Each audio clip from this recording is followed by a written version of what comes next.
السلام علیکم ورحمۃ اللہ وبرکاتہ۔ جنابت کی حالت میں سونا۔ رات کو جمعہ کے بعد ظاہری نجاست دھو کر وضو کر کے سو جائے، مگر نماز فجر سے پہلے غسل کر کے نماز ادا کرنا ضروری ہے۔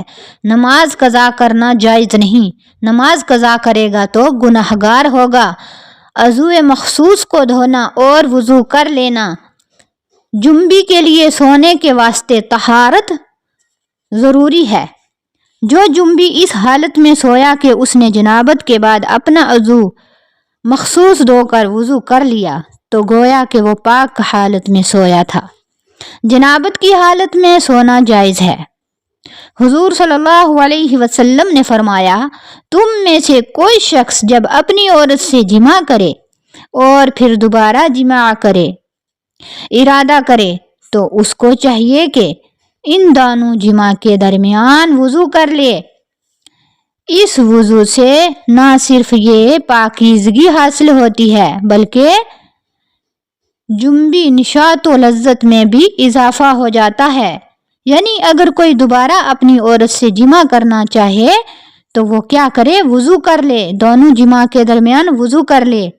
اس وجہ سے انسان کی جو لذت ہوتی ہے اس میں اضافہ ہوتا ہے اور خوش و بشاش ہو جاتا ہے انسان۔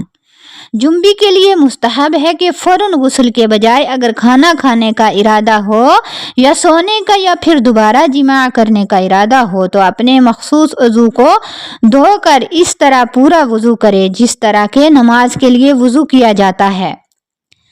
اگر 2 یا 3 بار جماع کرنے کی صورت میں بھی ایک ہی غسل کافی ہوتا ہے۔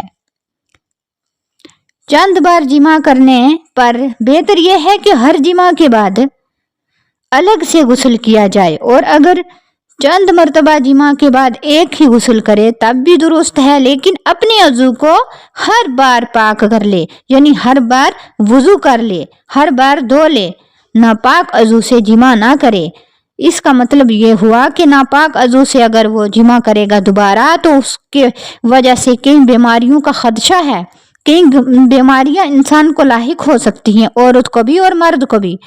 جماع کے بعد فوراً غسل ضروری نہیں ہے، بہتر ہے، لیکن اگر کچھ تاخیر کسی وجہ سے ہو جائے تو کچھ حرج اور گناہ نہیں ہے۔ بیوی سے چند بار صحبت کرنے کے بعد آخر میں صرف ایک بار غسل کرنا کافی ہوتا ہے، لیکن ہر بار کم سے کم اپنے عضو کو دھو لینا مستحب ہے۔